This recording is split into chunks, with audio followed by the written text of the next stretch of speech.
call to ministry was one that I don't necessarily tell people that I have like God came down and just spoke to me.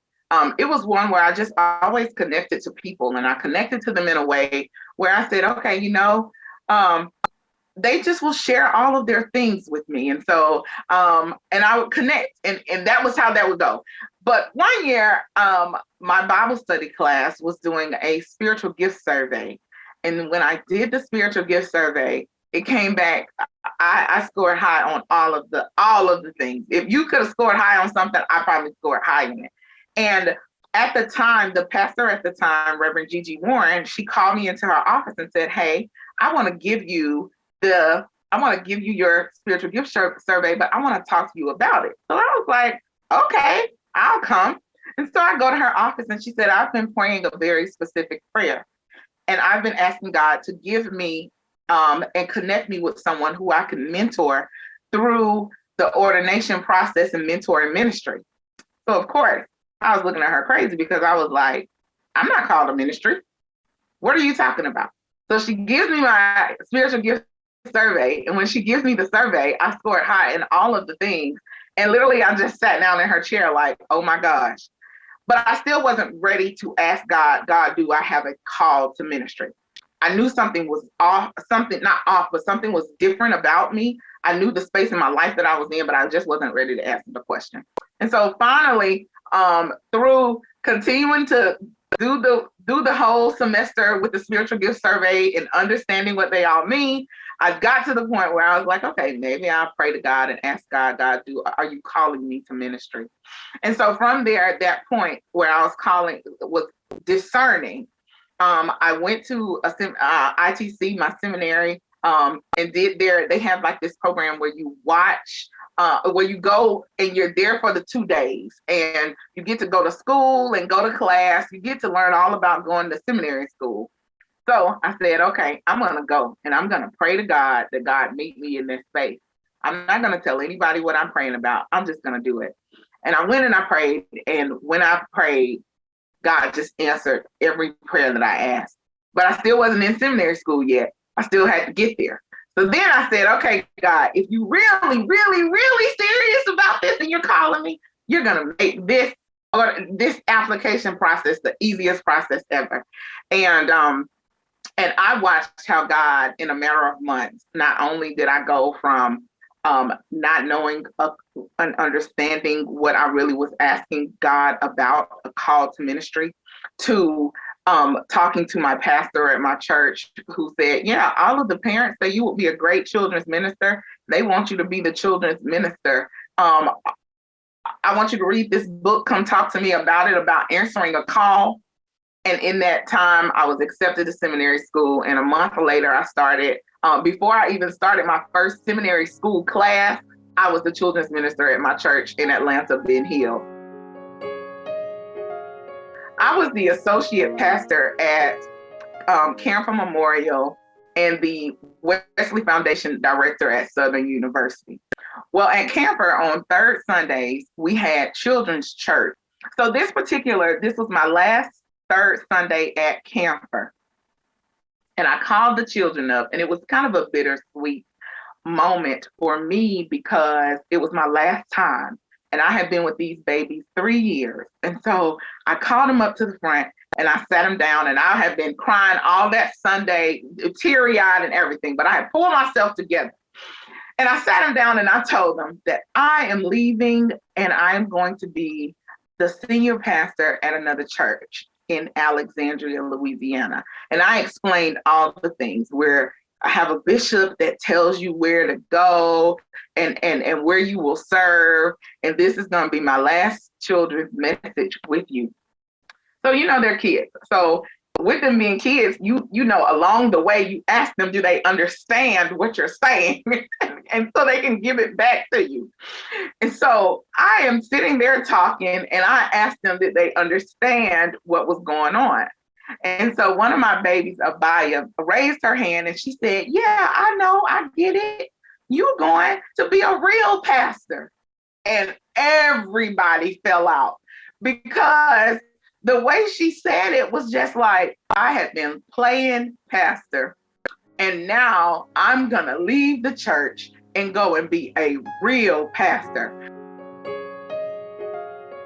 I want to thank everybody, right? But I know that you can't do this part and not name a few names. And so I'm thanking everybody, because in case your name doesn't get called, I want you to charge it to my head and definitely not my heart. But first and foremost, I want to thank God for carrying me, for being with me, for continuing to honor my call and honor my yes, even through the darkest moments of my life when my mom passed away in 2014, but continuing to allow me to see that I had a call on my life, that God had me, that God was calling me. And so I want to thank God for that. I want to thank God for this helping me to make it to this finish line and this new beginning into ministry. But then I want to thank my immediate family. My mom, who has the best seat in the house now. She sees and knows all, just like I feel like God. She's my angel who watches over me, and I am thankful for her prayers, for the prayers that she prayed even before she died, that I know still cover me now, even in ministry. I want to thank my dad, who is John Postell, who is my ultimate plus one. So I call you and you come. I need you and you are there. And for that, I am so thankful for the ways that you support me. I am thankful that you answer the phone call that I make every Sunday after I preach, especially in these COVID times, and say, how was the message today? And you give me feedback and you talk to me. But I am thankful for all of the ways that you show up for me. And so I am thankful also for my brother Justin, who I couldn't do this without you by my side. And I am thankful for you, the ways that you will just send me a text message, the ways that you will just, that you're there. I am thankful also for you gifting me the title of auntie and giving me the best nephew ever, Tiffanie Postell. TT loves you, and I thank you for even the times that, even in your little 8-year-old self, that you don't know how you have loved me, how you have been there, how you have given me, even in some rough times of my life, you have given me a reason to smile and a reason to know that, and to be reminded that I am the best and amazing, and you love me, because whatever you ask for, basically, I give it to you, and you say, thank you, TT. And then I want to thank Amberly, who is Kanan's mom. I want to thank her for her presence in my life, and for being there in our family, and being a part of our family. So Amberly Hill. I want to thank also the entire Louisiana conference and Bishop Harvey, right? So why do I have to thank the entire conference? Because the conference, when I transferred in, you loved me. You did not know me, but you were willing to see me. You were willing to learn me. You were willing to know who I am. And for that, and knowing the space that I came to this conference in was a space of brokenness and of pain, a space of grief. And you didn't know that, but it didn't stop you from reaching out. It didn't stop you from loving me. It didn't stop you from affirming me and from affirming my call. But I would be remiss if I didn't just name a few names of people who became family here while I was in Louisiana, who fed me, who prayed for me, who read RIM paperwork, who asked me questions so I could get through this entire process. And so Reverend Conrad and Mrs. Conrad, I thank you. District Superintendent Carly Pigeon, I thank you. Reverend Lane Cottonwin, I thank you. Reverend Gene Sanders, my mentor, I thank you. Val Levine, Teresa Taylor, Julia Moore, I thank you. Eileen Kennedy, and Elaine Handy, I thank you. Monica Burkhalter, I thank you. John Bernard Renee, I thank you. And to the entire Camphor Memorial family, to the Wesley Foundation at Southern University, to Newman United Methodist Church, who you embraced me and have loved me in a pandemic and allowed me to be your pastor in this pandemic and get us through, and you have supported me and have my back. For that, I thank you. But I also know that I would not be who I am today without my foundation. And my foundation comes from Ben Hill United Methodist Church and my home church in North Georgia, and the North Georgia Annual Conference. And I know that there are so many who have known me since I was a kid who still support me to this day, who still reach out, who still ask my dad about me, who still pay attention to what's on my Facebook page and tell my dad that you watched me, and you still send me messages. And I would not be who I am today without y'all nurturing that little girl who has so much personality. You nurturing her, you allowing her to just be. And to come into being. And so thank you for the pastors that I served under there, Reverend Byron Thomas, Reverend Dr. Byron Thomas, and Reverend Richard Wynn. Thank you for all of the associates who I stood beside. Also, I'm just not even going to try to go down that naming, but thank you for that. You know who you are. Thank you for Bishop Sharma Lewis, for you being my youth pastor, and you being really the first representation of a woman in ministry who I saw do ministry, who I saw do this. So thank you for that. Thank you for the mentor who saw the call, who spoke life into the call, Reverend Gigi Warren. Thank you. Thank you, Reverend Cynthia Vaughn, and thank you, Dr. Albert Mosley. You all know why the thanks, because you continue to speak life into the call.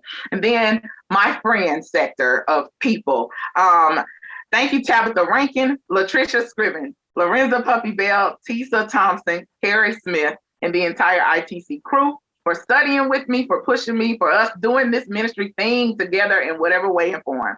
To my 1987 crew, you've been there since almost the beginning, minus like 5 years. But you know who you are. I'm not going to call your name, but thank you for loving me, for supporting me, for seeing the call and saying, yeah, we've been waiting on you to answer it. We already know. Thank you to Crystal, Carrie, and Yamaris. My rocks, y'all already know. I don't even have to go anymore. Thank you, Jocelyn Bailey. Thank you, Aunt Denise Everson. Thank you, Minister Jacqueline Glenn, for your prayers and your continued faith. And to all of in our conference here, I gotta say to the young adults, I'm gonna call us young adults because we're young adults. Even though I'm turning 40 tomorrow, I'm still a young adult. Bishop, you heard that right. I'm still a young adult. But thank you to you, because you know we have a special relationship and I love each and every one of you very differently, and we've sat in different spaces.